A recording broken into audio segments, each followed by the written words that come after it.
Hello. হ্যাঁ, শুনতে পাচ্ছি। আপনি শুনতে পাচ্ছেন আমার কথা ক্লিয়ার? জি, আমি শুনতে পাচ্ছি। আচ্ছা। আলহামদুলিল্লাহ রাব্বিল আলামিন ওয়াল আকিবাতু লিল মুত্তাকিন ওয়াস সালাতু ওয়াস সালামু আলা সাইয়্যিদিল আমবিয়াই ওয়াল মুরসালিন ওয়া আলা আলিহি ওয়া সাহবিহি আজমাইন। আম্মা বাদ, আউযু বিল্লাহি মিনাশ শাইতানির রাজীম। ওয়া মান ইউতিল হিকমাতা ফাকাদ উতিয়া খায়রান কাসীরা ওয়া মা ইয়াযাক্কারু ইল্লা উলুল আলবাব। ওয়া ক্বালা রাসূলুল্লাহ সাল্লাল্লাহু আলাইহি ওয়া সাল্লাম মান ইউরিদিল্লাহু খায়রান ইউফাক্কিহু ফিদ-দ্বীন। আচ্ছা, গত সপ্তাহে আমরা জালালাইন শরীফ আলোচনা করতেছিলাম। এর ধারাবাহিকতায় আমরা এসেছিলাম পূর্ববর্তী আসমানি কিতাব সমূহের বিকৃত ও রহিত ওই আলোচনা পর্যন্ত এসেছিলাম। এরপরে লাস্টে পড়েছিলাম বাইবেল কি আসমানি কিতাব, এখানে কিছু সন্দেহ সংশয় থাকে এটা নিয়ে। তো আজকে এখান থেকে আমরা মোটামুটি একটা ধারণা নিব তাদের বাইবেল সম্পর্কে, তারা বাইবেল সম্পর্কে যে কিতাবগুলো চালায় দেয়। হ্যাঁ, তুলনামূলক তুলনামূলক ধর্মতত্ত্ব নিয়ে কিঞ্চিত এখানে আলোচনা করব। এরপরে বেসিক কিছু আলোচনা করে ইনশাল্লাহ মূল কিতাবে যাওয়ার চেষ্টা করব, হয়তো আজকে নয়তো আগামী ক্লাসে। বাইবেল কি আসমানি কিতাব? বর্তমানে বাইবেল শরীফ বলে যে কিতাবটি প্রচার করা হচ্ছে তা আসমানি কিতাব নয়। তাতে রয়েছে তাওরাত, জাবুর, ইনজিল, এই তিনটি কিতাব। তিনটা কিতাবের সমন্বয় হলো বর্তমানে বাইবেল কিতাব, যেটা বর্তমানে সমাজে প্রচলিত। উক্ত কিতাব ত্রয়ের সমন্বয়ে সংকলিত বাইবেলের দুইটি অংশ রয়েছে। তার মধ্যে একটা অংশের নাম হচ্ছে ওল্ড টেস্টমেন্ট। ওল্ড টেস্টমেন্ট নামে পরিচিত। উক্ত কিতাব ত্রয়ের অর্থাৎ এই কিতাবের সমন্বয়ে সংকলিত বাইবেলের দুইটা অংশ। এই তিনটা কিতাবের দুইটা ভাগ করছে, একটা ভাগের নাম দিছে ওল্ড টেস্টমেন্ট। আচ্ছা, 38 খণ্ডে সংকলিত বাইবেলের পুরাতন নিয়ম ওল্ড টেস্টমেন্টের অন্তর্ভুক্ত। 38 খণ্ডে সংকলিত বাইবেলের পুরাতন নিয়ম ওল্ড টেস্টমেন্ট এর অন্তর্ভুক্ত। যেটা ওল্ড টেস্টমেন্ট, ওটা হয়েছে পুরাতন নিয়ম অনুযায়ী, ওটা 38 খণ্ডে, ওটাকে বলা হয় ওল্ড টেস্টমেন্ট। তো তাওরাত সম্বন্ধে গবেষকদের অভিমত এই যে যখন বাবেল সম্রাট বুখতে নাসার বনি ইসরায়েলের উপর আক্রমণ করে হাজার হাজার নারী পুরুষকে নির্বিচারে অত্যাচার করে হত্যা করে এবং বন্দী করে নিয়ে যায় অসংখ্য নিরপরাধ ব্যক্তিকে, তখন তারা আল্লাহর ঘর মসজিদে আকসাও হামলা করে এবং হযরত মুসা আলাইহিস সালামের উপর নাজিলকৃত আসমানী কিতাব তাওরাত সহ মসজিদে রক্ষিত যাবতীয় গ্রন্থাদি জ্বালিয়ে পুড়িয়ে দেয়। জনশ্রুতি রয়েছে যে এই ঘটনার দীর্ঘদিন পর তাওরাতের একটি কপি তাদের হস্তগত হয়। এরপর পুনরায় তারা রুমি এবং গ্রিকদের দ্বারা আক্রান্ত হয় এবং এতে তাওরাতের শেষ কপিটিও জ্বলে ছারখার হয়ে যায়। এর মানে তাওরাতের কিছুই থাকে না বুখতে নসর এবং তৎপরবর্তী যুদ্ধ বিদ্রোহের কারণে। তখন থেকে বাইবেল পুস্তক আকারে লিপিবদ্ধ হওয়ার পূর্ব পর্যন্ত তা জনশ্রুতি তথা মানুষের স্মৃতি নির্ভর কাহিনী ছিল মাত্র। বুঝছেন? এরপর থেকেই বাইবেল নামে যেটা চলাইতেছে এটা হলো মানুষের স্মৃতি নির্ভর কাহিনী, লোকমুখে প্রচলিত কাহিনী। 900 বছরের বেশি সময় লাগে তা পুস্তক আকারে লিপিবদ্ধ করা হয়। যেহেতু মূল কপিটা, হার্ড কপিটা আগুনে জ্বলে পুড়ে গেছে, এরপরে 900 বছর পর্যন্ত এটা মানুষের মুখে খালি প্রচলন ছিল, কোনো কিতাব আকারে আর প্রকাশ পায়নি। তো এই লোক মুখে প্রচলিত কাহিনী 900 বছরের বেশি সময় লাগিয়ে তা পুস্তক আকারে লিপিবদ্ধ করা হয়। খ্রিস্টপূর্ব দশম শতাব্দী থেকে খ্রিস্টপূর্ব প্রথম শতাব্দী পর্যন্ত বাইবেলের পুস্তক সমূহ বহুবার লিখন ও সংশোধনের পর তা চূড়ান্ত রূপ লাভ করে।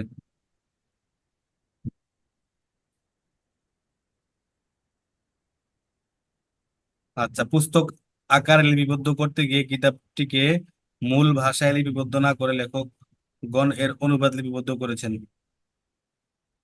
এতে তারা তাহরিফ ও বিকৃতির আশ্রয় গ্রহণ করেছেন খুব বেশি।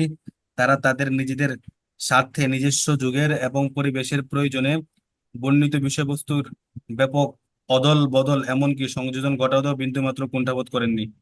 বিভিন্ন সূত্রে প্রকাশিত সমস্ত বাইবেলই এই বিভ্রান্তকর কর্মকাণ্ড বিদ্যমান, অর্থাৎ কোনো বাইবেল নেই এই সকল তাহারিফ থেকে মুক্ত। কোরআন মাজিদের বর্ণনা হতে জানা যায় যে তারা মূলত তারা মূল হতে কিছু অংশ বাদ দিয়ে মূলে কিছু সংযোজন করে মূলের অংশ বিশেষের স্থলে নিজেরা যা কিছু লিখে উচ্চারণের বিকৃতি যোগে ভুল বুঝিয়ে এবং ভুল ব্যাখ্যা দিয়ে তাহারিফ সাধন করেছে। তারা মূল হতে কিছু অংশ বাদ দিয়ে মূলে কিছু সংযোজন করে মূলের অংশ বিশেষের স্থলে নিজেরা কিছু লিখে উচ্চারণের বিকৃতি যোগে ভুল বুঝিয়ে এবং ভুল ব্যাখ্যা দিয়ে তাহারিফ সাধন করে।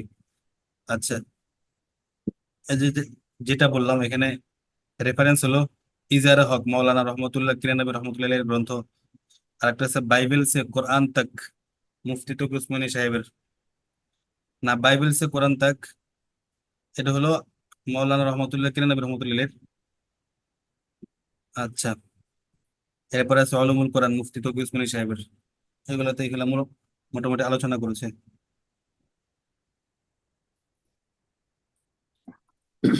ইজহারে হক, বাইবেল সে কোরআন তক, আর একটা কি উলুমুল কোরআন, এগুলাতে এ সম্বন্ধে তুলনামূলক আলোচনা আছে। আল্লাহ পাক বলেন, আফাতাতমাউনা আন ইউমিনু লাকুম ওয়া ক্বাদ কানা ফারীকুম মিনহুম ইয়াসমাউনা কালাম আল্লাহি সুম্মা ইউহাররিফুনাহু মিন বাদি মা আকালুহু ওয়া হুম ইয়ালামুন। তোমরা আফাতাত আফাতাতমাউনা আন ইউমিনু লাকুম, তোমরা কি এই আশা করো যে তারা তোমাদের কথায় ঈমান আনবে? আন ইউমিনু লাকুম, আফাতাতমাউনা আন ইউমিনু লাকুম ওয়া ক্বাদ কানা ফারীকুম মিনহুম, অথচ তারা তারা তোমাদের কথা ঈমান আনবে যখন তারা তাদের একদল আল্লাহর বাণী শ্রবণ করে। ওয়াকাদ কানা ফারীকুম মিনহুম ইয়াসমাউনা কালামাল্লাহি সুম্মা ইউহাররিফুনাহু মিন বাদি মা ক্বালুহু ওয়া হুম ইয়ালামুন। আল্লাহর কালাম শ্রবণ করে তারপর তারা তা বিকৃত করে, অথচ তারা তা জানে, জেনে শুনে তারা বিকৃত করে। তো তারা কখনো ঈমান আনবে না। আরেক জায়গায় আছে ফাওয়াইলুল লিল্লাযিনা ইয়াকতুবুনাল কিতাবা বিআইদিহিম, সুতরাং ধ্বংস হোক তারা যারা নিজ হাতে কিতাব রচনা করে।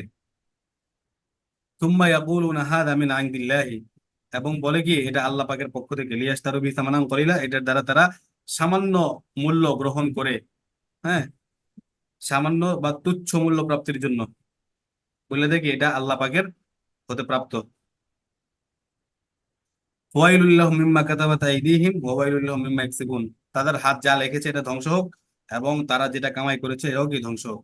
তাদের হাত যা রচনা করেছে তার জন্য শাস্তি তাদের, এবং তারা যা উপার্জন করে তার জন্য শাস্তি তাদের। ইউহাররিফুনাল কালিমা আম মাওয়াদিহি ওয়া নাসু হাযযাম মিম্মা যুকিরু বিহি, তারা শব্দগুলোর আসল অর্থ বিকৃতি করত এবং তারা যা উপদিষ্ট হয়েছিল তার এক অংশ ভুলে গিয়েছিল। ইউহাররিফুনাল কালিমা আম মাওয়াদিহি ওয়া নাসু হাযযাম মিম্মা যুকিরু বিহি। আরেক আয়াত আছে ইউহাররিফুনাল কালিমা আম মাওয়াদিহি ইয়াকুলুনা উতীতুম হাযা ফাখুযুহু ওয়া ইল্লাম তু'তাউ ফাহযারু, তারা সেগুলো অর্থ বিকৃত করে। তারা বলে এই প্রকার বিধান দিলে তা গ্রহণ করবে এবং তা না দিলে বর্জন করবে। তারা খুবই, মানে কি বলে, এমন একটা জাতি, ইহুদি জাতি, এরা সব কথাতে ভালো বললেও খারাপ বললেও সব জায়গাতে দেখা গেলে দোষ ধরতো। মানে অনেক কারতারা ছিল তারা।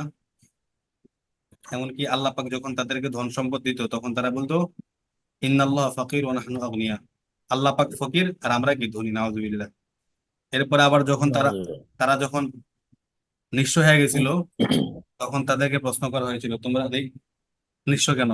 তখন তারা বলতেছে কি ইয়াদুল্লাহি মাগলুলা, আল্লাহর হাতে যদি না থাকে, হ্যাঁ, তাহলে আল্লাহ পাক আমাদের কিভাবে দিবে। নাউজুবিল্লাহ। এরকম তাদেরকে যেটাই বলেন, ভালো বলেন খারাপ বলেন, সব জায়গাতে তারা দোষ ধরবে। এখানে মূলত এটাই বুঝাইতেছে ইউহারিফুনাল কালিমা আম মাওয়াদিহি ইয়াকুলুনা উতীতুম হাযা ফাখুযু ওয়া ইল্লাম তু'তাউ ফাহযারু, যে এই প্রকার বিধান দিলে আমরা তা গ্রহণ করব, আর এটা দিলে আমরা বর্জন করব। এরকম সব জায়গায়। তো দেখেন ডাক্তার মরিস বুকাইলি বলেন বাইবেলের অন্তর্ভুক্ত সব পুস্তকেই বেশ কয়েকবার করে সংশোধন ও সম্পাদনা করা হয়েছে এবং প্রতিবারই বর্জিত বিষয় সম্পর্কে বলা হয়েছে। ওইসব বাড়তি বিষয় সম্ভবত পরবর্তী সময়ের সংযোজন। আচ্ছা, বস্তুত বাইবেলের কোথাও রয়েছে ঐতিহাসিক তথ্যের বিভ্রান্তি, কোথাও পুনরাবৃত্তির দোষ, কোথাও কাহিনীগত গরমিল এবং কোথাও রচনাগত তারতম্য।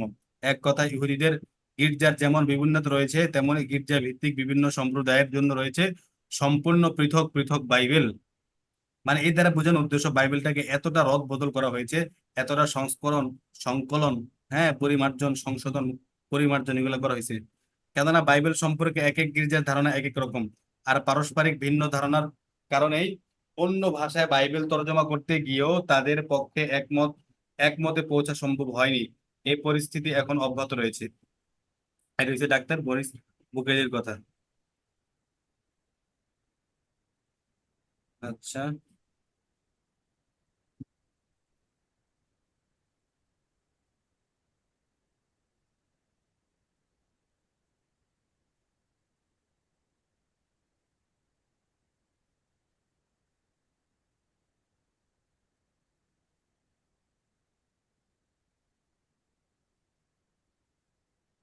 হুম।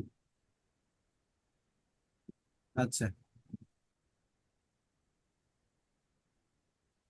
এখন কোরআন সম্বন্ধে আমরা কিছু জানবো। কোরআন পরিচিত প্রাসঙ্গিক আলোচনা। কোরআন শব্দের আবিধানিক অর্থ হলো কোরআন শব্দটা করআ ইয়াকরাউ থেকে, হ্যাঁ, মাজদার।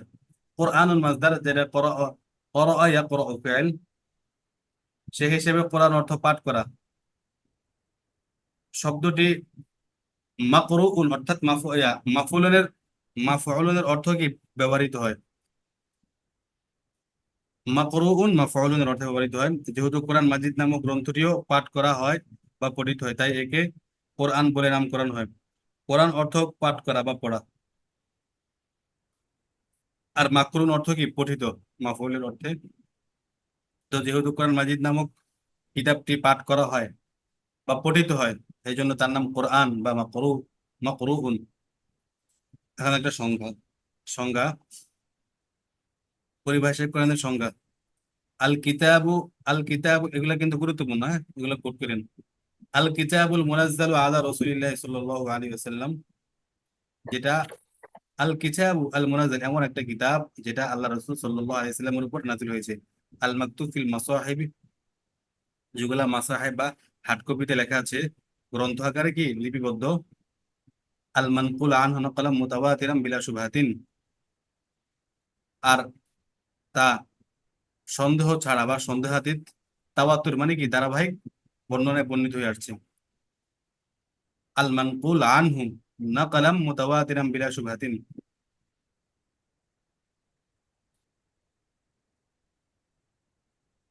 আনহু মানে আনিন নবী সাল্লাল্লাহু আলাইহি সাল্লাম, হ্যাঁ, যা আল্লাহ রাসূল সাল্লাল্লাহু আলাইহি সাল্লাম হুম। থেকে ধারাবাহিক বর্ণনায় বর্ণিত হয়ে আসছে। এটা হলো কোরআন শরীফের একটা ইসতিলাহি সংজ্ঞা। এখন দেখেন ফাওয়ায়েদে কুয়ুত। এই সংজ্ঞায় যা রাসূলুল্লাহ সাল্লাল্লাহু আলাইহি সাল্লামের প্রতি নাজিল করা হয়েছে বলে পূর্ববর্তী আসমানি কিতাব সমূহ থেকে কোরআনকে আলাদা করা হয়েছে, এবং যা গ্রন্থাকারে লিপিবদ্ধ রয়েছে বলে, হ্যাঁ, আল কিতাব আল মুনাজ্জাল আলা রাসূলিল্লাহ বলে পূর্ববর্তী সমস্ত কিতাবকে কি করে দিছে, বাদ করে দিছেন। এরপর আল মাকতুব ফিল মাসাহিব, আল মাকতুব ফিল মাসাহিব বলে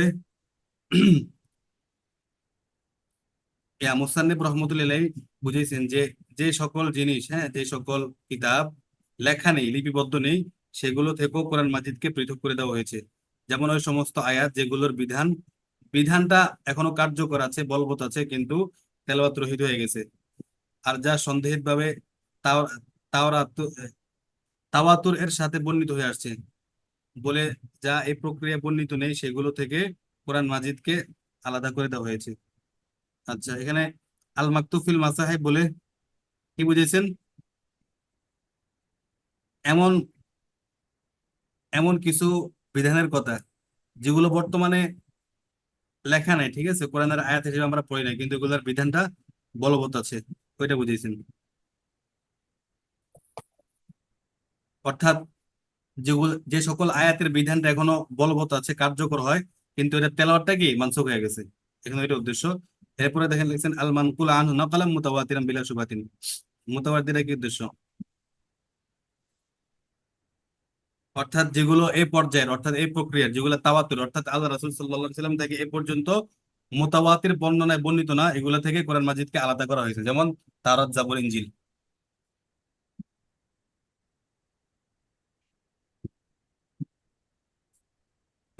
তো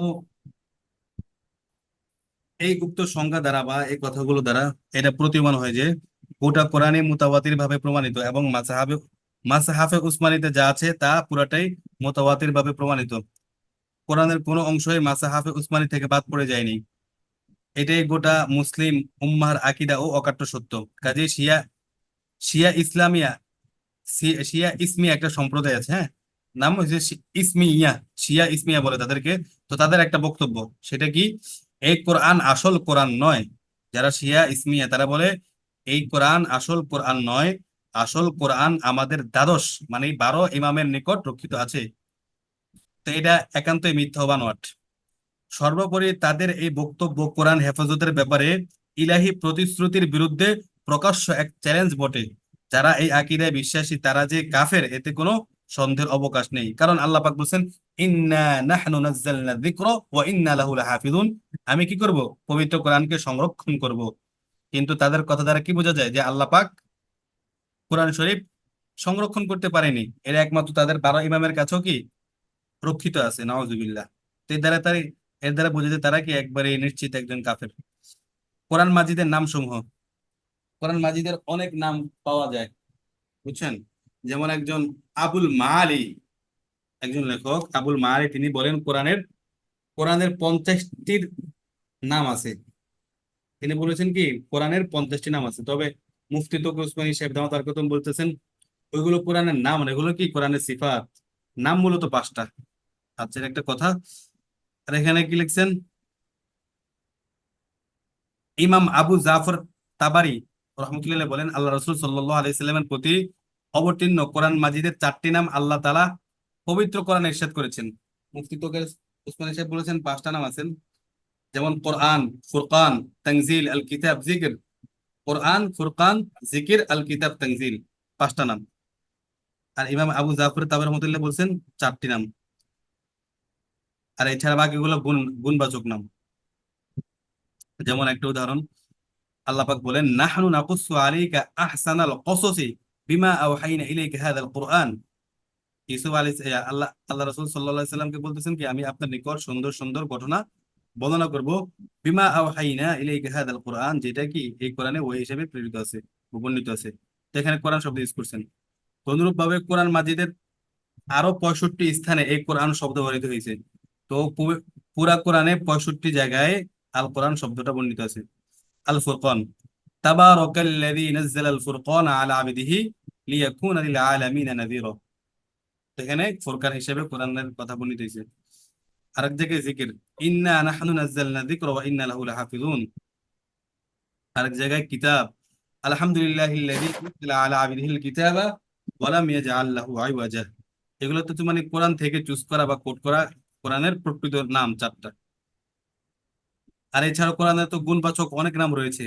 উদাহরণস্বরূপ কয়েকটা বলি, আত-তুকা, আল হুদা, আন নূর, কালামুল্লাহ আল মাজিদ, হাবলুল্লাহ, আল মুহাইমিন, আল হাকিম, আল হিকমা, আল বালাগ, আত-তাবসিরা, আল বুরহান, المتافي بشير ونذير، الروح، المتشابه، الصراط المستقيم، المبين، الموعظة، الحق، الكريم، القول، الفاصل، العلاء، البناء، العجب، الوحي، العزيز، البيان، التذكرة، الأمر، العروة الوثقى، البصائر، العلم، البشراء، الكريم، مبارك، البينة، الهادي، الرحمة، الزبور، أحسن القصص، العربي، الصدق والعلل،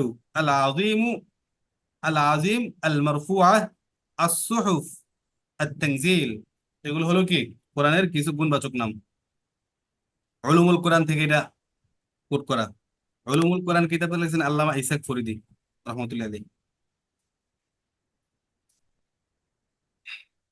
আর যেটা বললাম মুফতি তৌফিক ওসমান সাহেব বলছেন কি কোরআনের 5টা নাম, যেমন কোরআন, ফুরকান, হ্যাঁ, জিকির, কিতাব, আর তানজিল। কিতাব, আমরা তো তানজিল। 4টার উদাহরণ দিলাম কোরআন থেকে, শুধু তানজিলটার উদাহরণটা এখানে দিইনি। কোরআন নাজিলের উদ্দেশ্য, ইমামুল হিন্দ হযরত শাহ ওয়ালিউল্লাহ মুহাদ্দিস দেহলভী রহমতুল্লাহ বলেন, আল ফজল কাবির আছেন, আল ফজল কাবির যেটা আমরা পড়ি, তো এটা তো জি। মূলত লিখছেন শাহ ওয়ালিউল্লাহ মুহাদ্দিস দেহলভী রহমতুল্লাহ। উনি কোরআন নাজিলের উদ্দেশ্য সম্পর্কে বলেন, তাহযীবুন নুফুসিল বাশারিয়্যাহ, তাহযীবুন নুফুসিল বাশারিয়্যাহ। আচ্ছা, মানে আত্মার সংশোধন। শাব্দিক অর্থ কি? তাহজিবুন নুফুসিল বাশারিয়া মানে আত্মা সংশোধন। ও দামুল আকাইদিল বাতিলাতি, আর পাকের বাতিল আকীদা গুলোকে দূর করা। ও নাফইউল আমালিল ফাসিদা, আর ভ্রান্ত আমলের মূলচ্ছেদ। এটা হলো কি কোরআন নাযিলের উদ্দেশ্য। তো আমরা কি বলতে পারি সহজে? আত্মার সংশোধন, বাতিল আকীদার মূলোৎপাটন এবং ভ্রান্ত আমলের মূলচ্ছেদেই কি কোরআনের উদ্দেশ্য। তাহযীবুন নুফুসিল বাশারিয়্যা ওয়া দামউল আকাইদিল বাতিলা ওয়া নাফইউল আমালিল ফাসিদা। আচ্ছা, এই প্রসঙ্গে আল্লাহ পাক বলেন, আলিফ লাম র, কিতাবুন আনজালনাহু ইলাইকা লিতুখরিজান নাসা মিনাজ যুলুমাত ইলান নূর বিইজনি রাব্বিহিম ইলা সিরাতিল আজিজিল হামিদ। চমৎকার একটা আয়াত। তো এটা এমন একটা কিতাব, আনজালনাহু ইলাইকা, আমি যা আপনার নিকট নাজিল করেছি। কারণ কি? লিতুখরিজান নাসা মিনাজ যুলুমাত ইলান নূর, মানুষদেরকে অন্ধকার থেকে আলোর দিকে নিয়ে যাওয়ার জন্য। লামটা কি? লামে কাই। এই কিতাব আমি এটা তোমার প্রতি বা আপনার প্রতি অবতীর্ণ করেছি, যাতে আপনি মানব জাতিকে তাদের প্রতিপালকের নির্দেশ ক্রমে বের করে আনতে পারেন অন্ধকার হতে আলোর পথে। আচ্ছা, বিইজনি রব্বি মানে কি? আল্লাহ পাকের আদেশে বা আল্লাহ পাকের অনুগ্রহে। ইলা সিরাতিল আজিজিল হামিদ, যিনি পরাক্রমশালী প্রশংসাময়। বিইজনি রব্বিহিম ইলা সিরাতিল আজিজিল হামিদ, ইলা সিরাতিল আজিজিল হামিদ, এমন সত্তার পথে যিনি পরাক্রমশালী, হামিদ মানে কি? প্রশংসাময়। আচ্ছা, কোরআন নাজিলের কিছু ইতিহাস আমরা এখন দেখব।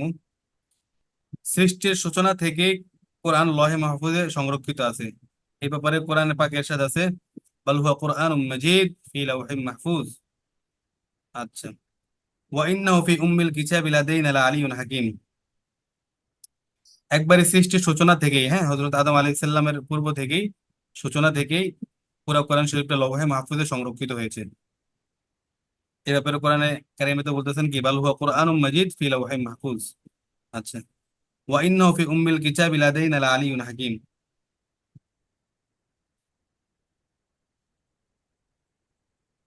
আরেক জায়গায় আছে ওয়া ইন্নাহু ফি উম্মিল কিতাবি লাআলাইনা লাআলিয়্যুন হাকীম। এটা তো এটা এটা তো এটাতে রয়েছে আমার নিকট উম্মুল কিতাবে, লৌহে মাহফুজে, এটা মহান জ্ঞান গর্ভ। ওয়া ইন্নাহু ফি উম্মিল কিতাব লাদাইনা লাআলিয়্যুন হাকীম। আল্লাহ পাক বলতেছেন ওয়া ইন্নাহু ফি উম্মিল কিতাব, এটা তো রয়েছে আমার নিকট উম্মুল কিতাবে, মানে লৌহে মাহফুজ। এখানে উম্মুল কিতাবের উদ্দেশ্য লৌহে মাহফুজ। ওয়া ইন্নাহু মানে কোরআন, ফি উম্মুল কিতাবি লাদাইনা, আমার নিকট উম্মুল কিতাবে রয়েছে মানে লৌহে মাহফুজে রয়েছে, লা আলিয়ুন হাকিম, এটা হলো মহান, লা আলিয়ুন হাকিম মানে জ্ঞান গর্ভ একটা কিতাব। অতঃপর লাউহে মাহফুজ থেকে দুই পর্যায়ে কোরআন নাজিল করা হয়েছে। প্রথম পর্যায়ে সম্পূর্ণ কোরআন একই সঙ্গে দুনিয়ার নিকটবর্তী আসমানে বাইতুল আইজ্জাতে নাজিল করা হয়। হ্যাঁ, আপনাকে একটা শব্দের তাহকিক বলি। কোরআনের একটা শব্দ কি তানজিল, আর একটা কি ইনজাল। দুটোটার শাব্দিক অর্থ প্রায় একই, না? সূক্ষ্ম একটা পার্থক্য হলো ইনজাল দ্বারা কি উদ্দেশ্য আর তানজিল দ্বারা কি উদ্দেশ্য, যেহেতু দুইটা শব্দ কোরআনের ক্ষেত্রে ব্যবহৃত হয়। সহজ উত্তর হলো, ইনজাল দ্বারা উদ্দেশ্য হলো কোরআনকে মানে পুরাটা একসাথে নাজিল করা, যেটা লৌহে মাহফুজে সংরক্ষিত, পুরা 30 পারা কোরআনকে। আর তানজিল বলা হয় কাকে, বা তানজিল দ্বারা কি উদ্দেশ্য? কোরআন যেহেতু 23 বছর ধরে, হ্যাঁ, প্রয়োজনের স্বার্থে সময়ে সময়ে প্রয়োজন অনুযায়ী একটু একটু করে অবতীর্ণ হয়েছে, ওইটাকে বলা হয় কি তানজিল। অর্থাৎ ইনজাল মানে একত্রে নাজিল করা, আর তানজিল মানে প্রয়োজন অনুসারে নাজিল করা। আচ্ছা, বাইতুল আইজ্জাকে বাইতুল মামুরও বলা হয়। বাইতুল আইজ্জাতকে কি বলা হয়? বাইতুল মামুরও বলা হয়।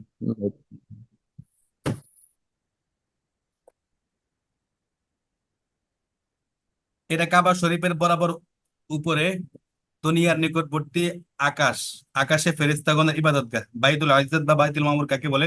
যে আসমানে পুরা কোরআন শরীফ একসাথে নাজিল হয়েছিল। তো এটা হলো কাবা শরীফের বরাবর দুনিয়ার নিকটবর্তী আকাশ, আর এটা ওই আসমানটা ফেরেশতাদের ইবাদতগাহ, ইবাদত করার জায়গা। তো এখানে পবিত্র কোরআন একসাথে লাইলাতুল কদরে নাজিল করা হয়েছে। ইন্না আনজালনাহু ফি লাইলাতুল কদর, না? অতঃপর দ্বিতীয় পর্যায়ে আল্লাহ রাসূল সাল্লাল্লাহু আলাইহি সাল্লামের প্রতি প্রয়োজন সাপেক্ষে অল্প অল্প করে দীর্ঘ 23 বছর নাজিল হয়, যেটা মাত্র বললাম। প্রথমটা হলো ইনজাল, ইনজাল পরটা কি তানজিল।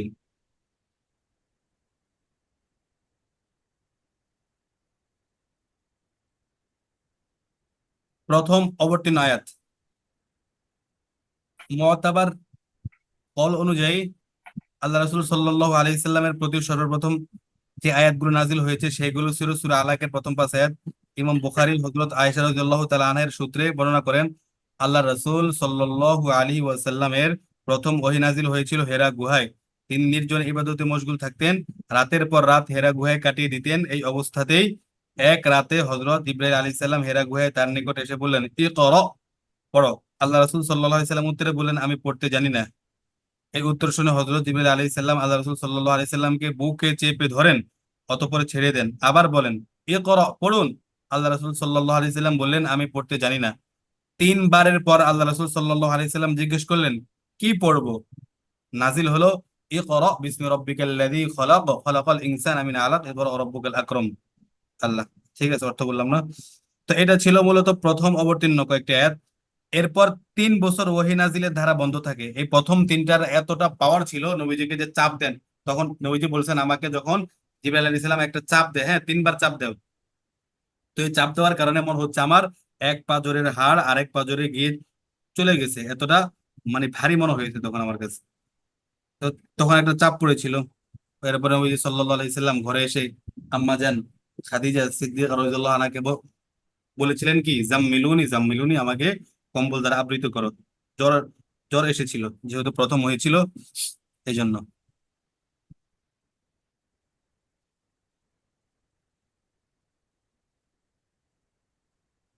আচ্ছা,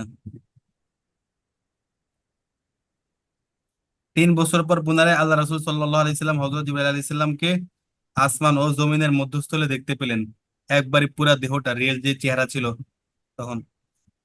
ফেরেশতা তাকে সূরা মুদ্দাসিরের কয়েকটি আয়াত শোনালেন। একটু লিখ নেন তো ভাই সাথে।